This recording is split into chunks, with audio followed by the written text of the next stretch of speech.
Thank you very much. It's great to be here tonight. I'm a congressman from Texas. I've been elected for 12 times, and also I practiced OBGYN for a 30-year period. I've also served 5 years in the military, and I'm the only U.S. veteran on this stage tonight.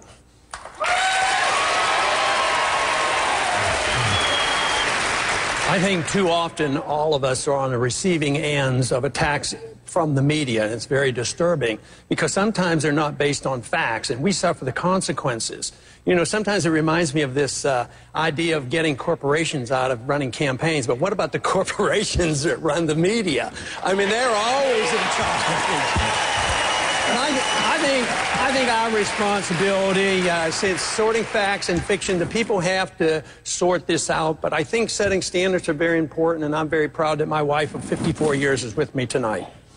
We're in a state with 9.9% unemployment. And Jane asked this question.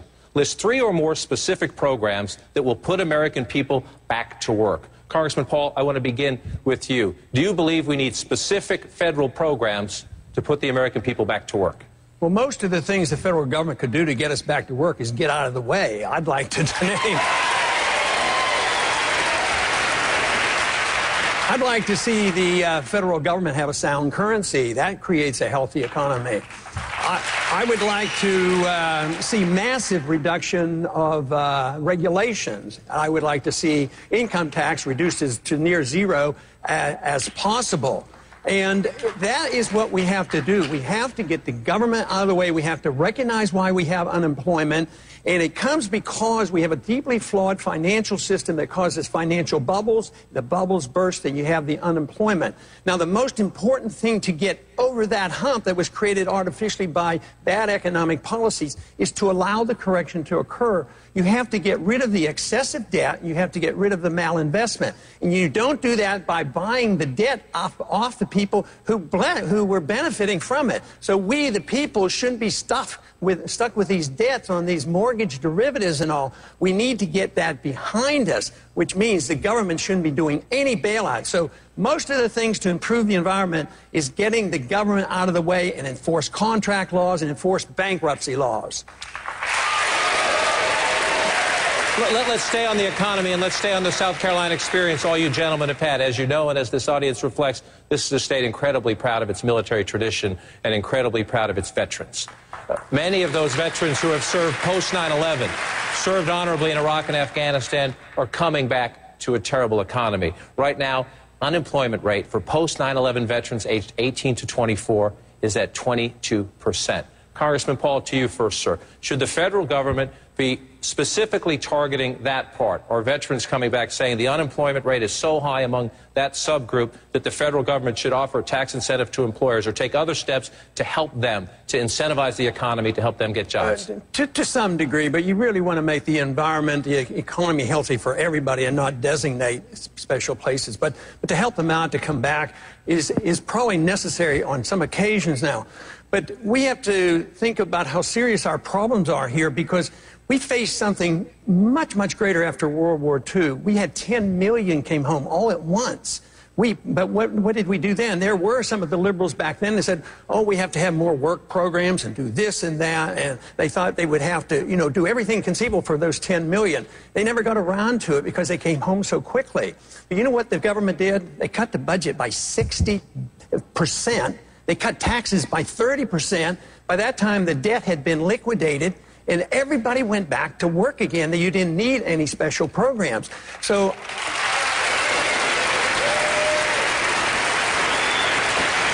but the one thing, talking about concern about the military and the veterans, I'm very proud that, I get twice as many donations from the active military people than all the rest put together. So I am very concerned about them.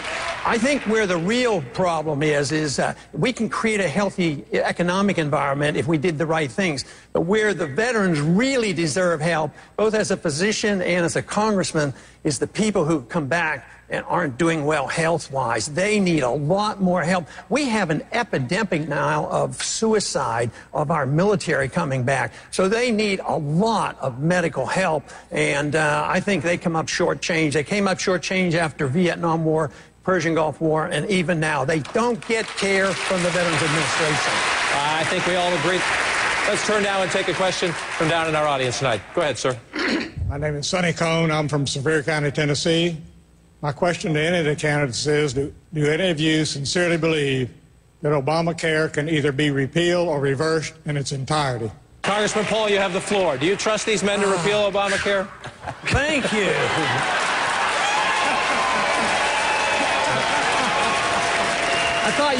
I thought maybe you were prejudiced against doctors and a doctor that practiced medicine in the military or something.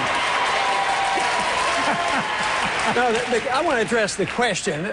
The gentleman asked whether he thinks we can repeal Obamacare. Theoretically, we can. The likelihood isn't all that good. We can diminish some of the effect, but I'm more concerned about a bigger picture of what's happening, and that is government involvement in medicine. I had the privilege of practicing medicine in the early 60s before we had any government, and it worked rather well, and there was nobody out in the street suffering with no medical care. But Medicare and Medicaid came in, and it just expanded. But even when we had the chance to cut back on it, when we had a Republican Congress and a Republican president, we gave him prescription drug programs. Senator Santorum supported it. You know, that's expanding the government. So it's endless, and most of them are bankrupt. Prescription drugs, they're not going to be financed. Medicare is not financeable. Medicaid's in trouble. But nobody talks about where the money's going to come from. Now, even in my budget proposal, which is very, very tough because I'm going to cut $1 trillion the first year, but I try to really, even though these programs should have never started, but a lot of people are dependent on, I want to try to protect the people who are dependent on medical care. Now, where does the money come?